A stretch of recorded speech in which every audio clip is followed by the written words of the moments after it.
예, 금요일 묵상의 시간입니다. 다가오는 시험을 피하기 위한 기도가 아니라 감당할 믿음을 위해 기도하라. 다가오는 시험을 피하기 위한 기도가 아니라 감당할 믿음을 위해 기도하라. 자, 이런 제목으로 이번 주간 또 마지막 묵상 나누겠습니다. 저저 우리는 롯과 보아스의 만남과 관련된 사건들을 통해서 보아스나 룻이나 하나님 주신 사명의 길에서 그 어렵고 힘겨워도 그 자리를 피하지 않고 그냥 버티기만 하는 것도 아니라 어려움 속에서 서로 돕고 나누는 삶을 살고자 할 때 그런 믿음과 그런 믿음의 사람이 만날 때 참된 축복된 일이 이루어지는 것을 우리가 살폈습니다. 하나님의 법도와 규례대로 사는 게 싫어서 하나님이 사명의 땅으로 주신 곳에서 모든 것을 다 팔아 돈을 챙겨 떠났던 나오미가 결국 모든 것을 다 잃고 스스로 자신을 말하라, 고통이라, 기쁨이라는 이름을 말하라, 고통이라고 부를 정도로 완전히 바닥으로 추락했지만 자기가 외면하고 일부러 멀리 떠났던 그 하나님의 법도와 규례가 통하는 이 믿음의 공동체 안에 들어와서야 비로소 회복의 기회를 가지게 되는 것을 우리가 살펴보면서 이 또한 하나님의 법도와 규례는 종교적 족쇄가 아니라 하나님께서 그 백성들을 위해 서로 회복되고 어떤 어려움 속에서도 행복하게 살 수 있게 하신 하나님의 보호처다.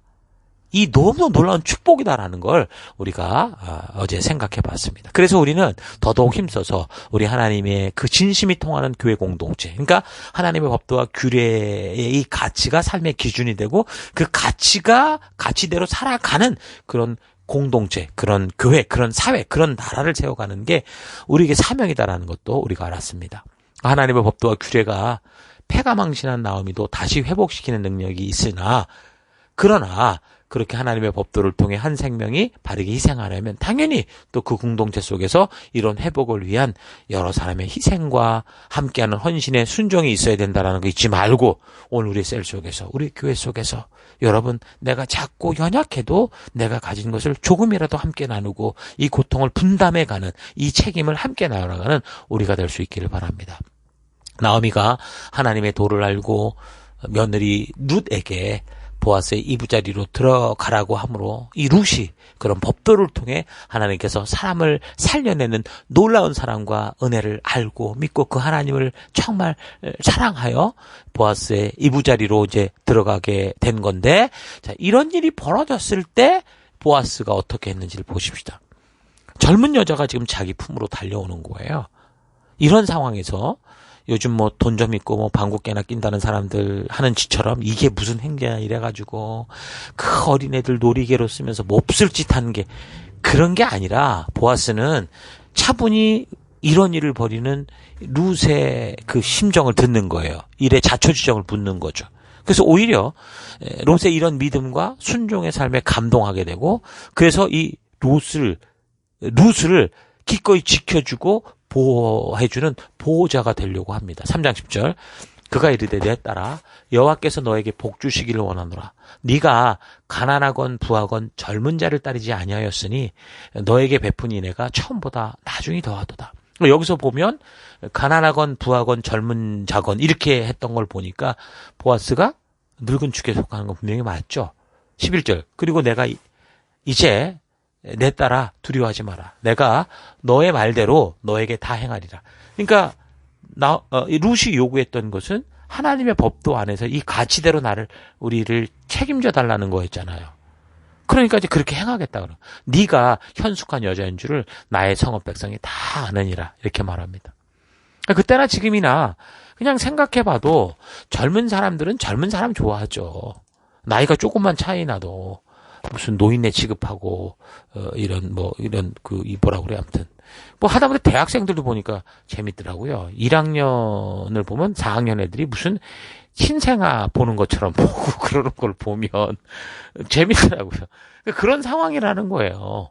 그런 상황인데 그런데 위기에 빠진 시어머니의 말을 듣고 그리고 그 어머니가 믿는 하나님에 대해서 그가 조금 알게 됐는데 그걸 통해서 사람을 살리고자 하는 그 하나님의 법을 믿고 그 믿음대로 순종하고자 하는 이 룻의 믿음을 보아스가 본 거죠. 참으로 그 마음을 소중히 여겨주고 그래서 책임져 주려고 하는 거예요.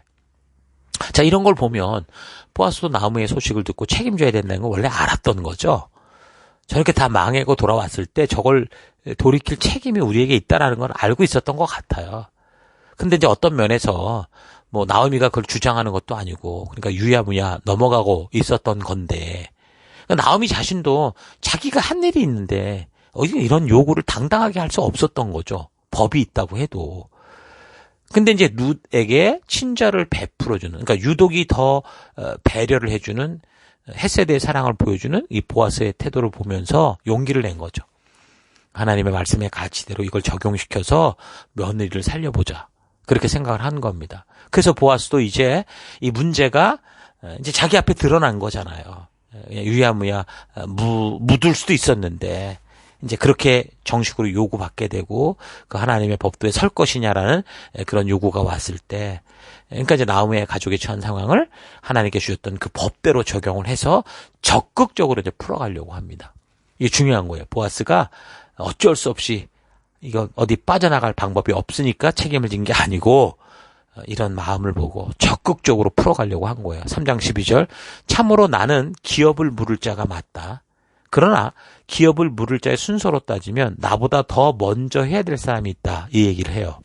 하나님의 뜻대로 우리가 살고자 하는 목적을 가졌어요. 이걸 적극적으로 풀으려고 하는데 그걸 풀어가는 방법에 있어서도 여러분 내 맘대로 하면 안 돼요. 삼손처럼 끝이 좋으면 다 좋은 거 아니냐 이런 억지 논리로 그렇게 해서는 안 되는 거고 내가 거룩한 뜻을 가졌으니 다 비켜 이런 식으로 해서도 안 된다는 거예요.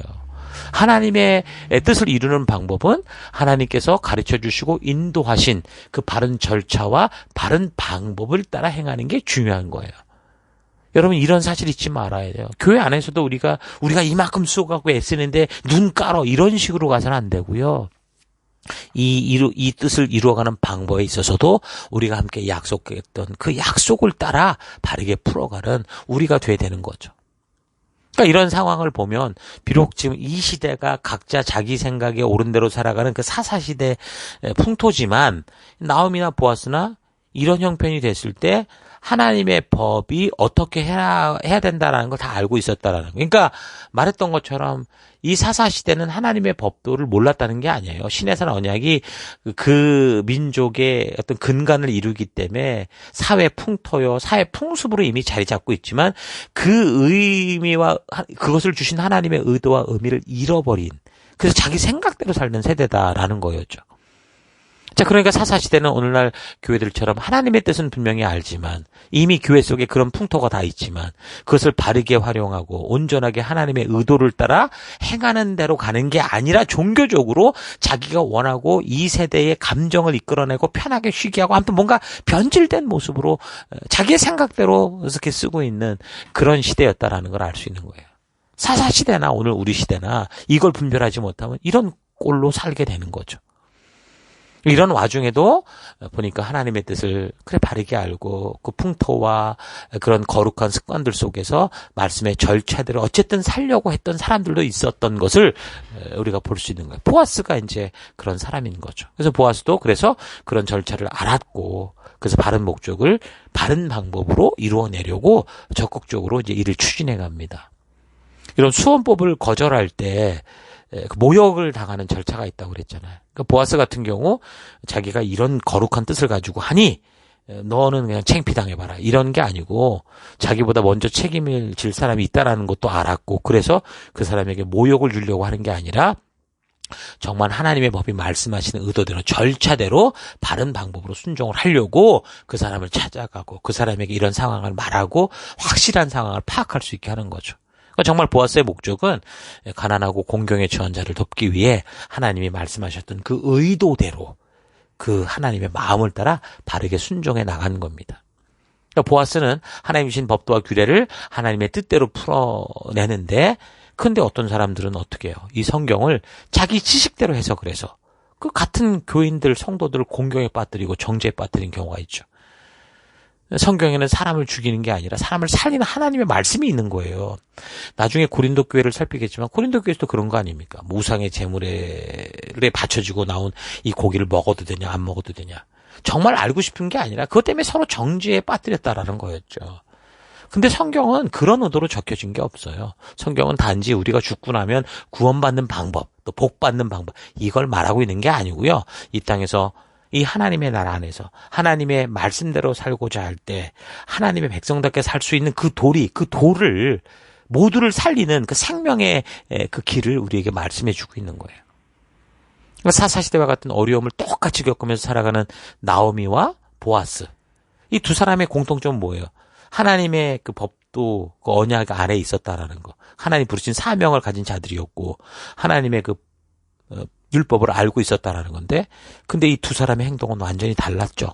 나오미는 그 율법을 알면서도 무시하고 피하려고 했다면, 보아스는 심지어 이 책임을 지려고 할 때 엄청난 손해를 보는 걸 알면서도 순종하려고 했다라는 거예요.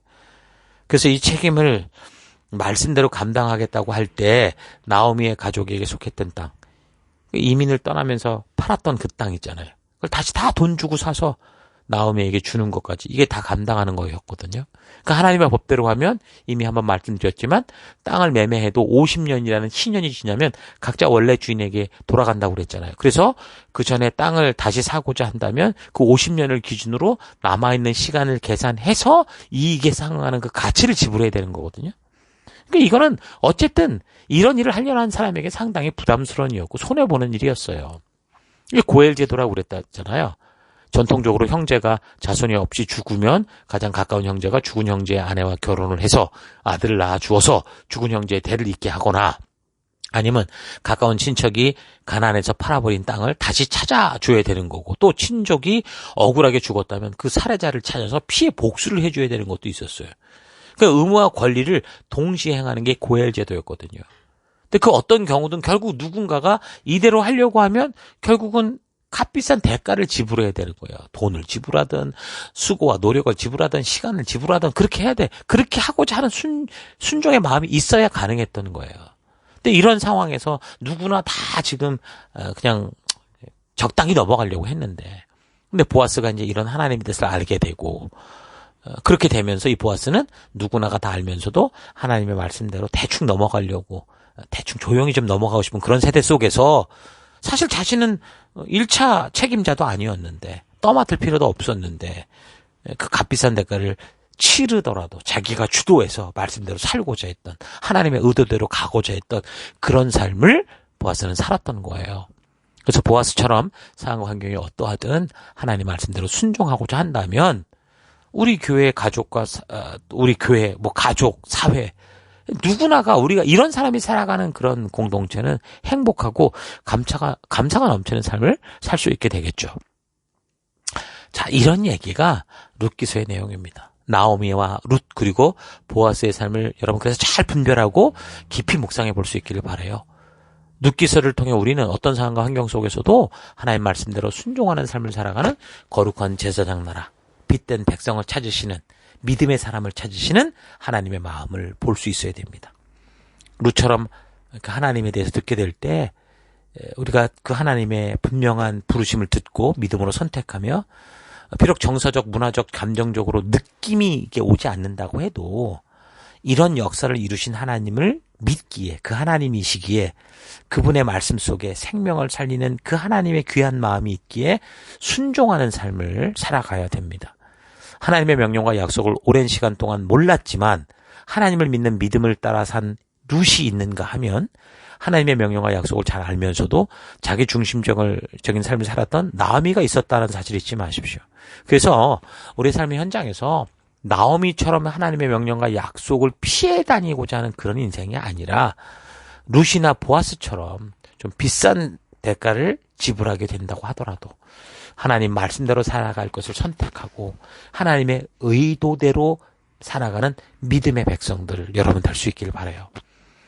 이런 순종의 삶을 살고자 하는 성도의 삶이 바로 하나님의 나라를 이루어가는 거예요. 하늘의 뜻이 이 땅에서도 이루어질 수 있도록 해가는 거죠. 그래서 결국 이 성경의 역사 속에서 말씀대로 살아가는 믿음의 족보는 그렇게 이제 자기들에게 다가온 상황과 환경이 어떠하든 그 어려움 속에서도 순종의 삶을 살아가는 그 한 사람을 통해서 이게 이루어져 가는 거예요. 그래서 마지막에 룻기 마지막에 이제 이렇게 족보에 대한 얘기를 하죠. 18절부터 4장 18절. 베레스의 계보는 이러하니라. 베레스는 헤스론을 낳았고 헤스론은 람을 낳았고 람은 아미나답을 낳았고 아미나답은 나손을 낳았고 나손은 살몬을 낳았고 살몬은 보아스를 낳았고 보아스는 오벳을 낳았고 오벳은 이새를 낳았고 이새는 다윗을 낳았더라. 이렇게 얘기를 하는 거예요. 그러니까 룻과 보아스의 이야기는 사사시대와 같이 불순종의 판을 치는 이런 세상 분위기 속에서 오늘 우리도 마찬가지인데 성도는 어떻게 믿음으로 살아가야 되는가라고 하는 믿음의 삶을 분명하게 보여주는 굉장히 구체적이고 좋은 예입니다. 쾌락을 추구하고 자기 욕심대로 살아가는 오늘 우리가 살아가는 이 사회 풍토 속에서 우리가 하나님의 법대로 살고자 할 때 손해보는 것 같고 뒤처지는 것 같은 느낌이 만연한 이런 사사시대 같은 이런 곳에서 이 룻기는 믿음의 사람이 어떻게 살아야 되느냐라는 걸 분명하게 제시하고 있죠. 믿음을 시작하는 여러분들은 이 룻의 이 태도를 잘 보고 본다고 배우기 바랍니다. 그리고 믿음 안에서 살아왔던 사람들은 나오미가 아니라 보아스를 본받아서 정말 하나님의 말씀을 바르게 알고 그 말씀대로 부끄러움 없이 바르게 적용하고 순종하며 정말 하나님의 그 이 법도와 규례 안에 우리가 함께 거하여 생명을 살려내는 그런 복된 삶의 태도를 우리가 가져가는 여러분과 제가 될 수 있길 바랍니다. 자, 오늘 하루 룻기서에 등장하는 룻과 보아스와 나오미의 이야기를 우리가 보면서 나의 삶은 누구를 닮았는지 좀 차분하게 묵상해보며 되돌아볼 수 있길 바랍니다. 믿음으로 사는 삶은 다가오는 상황과 환경에 의해 하나님이 보내신 존재의 목적이 흔들리지 않는 삶입니다. 하나님께로부터 보내받은 사명자로서의 삶은요, 어떤 상황과 환경이 다가와도 그 처한 삶 속에서 하나님이신 법도와 규례의 가치대로 살아내는 보아스 같은 삶이에요. 뭐 강력한 기도를 통해 다가오는 상황과 환경을 마술자처럼 변경시키는 게 능력이 아닙니다. 무섭게 몰아치는 가나안 7 족속들의 폭풍과 같은 시험이 오지 않게 하기 위한 기도도 필요하겠지만 하나님께 그 가나안 7 족속을 진멸하도록 명을 받은 성도로서의 기도는 이 무섭게 몰아치는 폭풍 속에서도 흔들릴 수 있으나 주신 사명 놓지 않고 끝까지 감당하며 나아갈 믿음을 구하는 그런 기도여야 되는 거죠. 보아스는 나오미와 똑같이 험한 시기를 살았습니다. 그때 나오미는 모든 것을 챙겨 자기가 살기 좋은 곳으로 떠나버렸지만 보아스는 그 험한 사명의 터를 떠나지 않았고 하나님께서 주신 법도와 규례를 따라 자기를 희생하며 헌신의 삶을 살았죠. 자기의 욕심을 따라 마치 아버지의 재산을 챙겨 떠난 탕자와 같이 살다가 그것을 다 잃고 나서 염치 없이 아버지에게 돌아오는 어쩌면 얄미울 수 있는 나오미와 같은 사람이 하나님의 법도와 규례를 내세워서 자기가 살 방법을 추구하는 것을 분명히 알았을 것인데도 기꺼이 그 순종의 삶을 위해 많은 대가를 지불하더라도 순종의 길을 걸은 사람이 바로 보았습니다. 나는 어떤 사람일까? 나는 어떤 삶을 살아야 될까? 이 매일의 묵상의 시간들을 통해 여러분 깊이 생각해 보면서 우리가 어떤 상황과 환경 속에서도 보아스와 같은 믿음으로 살기 위해 부담되고 또 많은 대가가 지불되는 삶이라고 하더라도 기꺼이 그게 말씀의 길이고 하나님의 의도라면 그 믿음으로 그 길을 걸어가는 결단을 하고 그 길을 걸음으로 축복을 누리는 여러분 되기를 축원합니다. 오늘 하루도 힘내십시오. 잠시 기도하겠습니다. 하나님께서는 천국과 같은 땅으로 우리를 보낸 게 아니고 하나님을 향한 믿음과 하나님의 약속 없이는 이겨낼 수 없는 험난한 사명의 땅으로 우리를 보내셨는데 이 어둡고 험한 사명의 땅에 와서 오히려 휴가를 즐기고 편리한 삶만을 추구하기 위해 하나님까지 내 뜻대로 동원하는 삶을 살아왔던 것 회개합니다. 믿음 따라 말씀대로 살고자 할 때 보아스가 보여주듯이 값비싼 대가를 치를 수 있다는 사실을 잊지 않고 기꺼이 말씀대로 살기 위한 대가를 치를 결단과 각오를 가지고 하루하루 살아가는 내가 되기 원합니다. 믿음대로 살기 위해 하나님께 함께 책임을 지고 땀 흘려 희생해야 하는 교회 공동체, 셀 공동체를 떠나지 않고 함께 그 어렵고 무거운 순종의 짐을 기꺼이 지고 나아가는 보아스와 같은 삶 살아가는 내가 되기를 원합니다. 하나님께서 우리가 살아가는 이 세상 폭풍 속에서 그 폭풍을 피하기 위한 기도가 아니라 이걸 능히 감당하고 이 폭풍을 타고 오히려 달려갈 수 있는 그런 사람 될 수 있도록 우리가 구하고 기도하고 무릎 꿇고 하나님을 찾는 우리가 되길 원합니다. 그런 길로 나를 이끄시고 그런 폭풍 속에서도 나와 함께 하시는 우리 하나님 감사드리고 찬양하며 예수님 이름으로 기도했습니다. 아멘.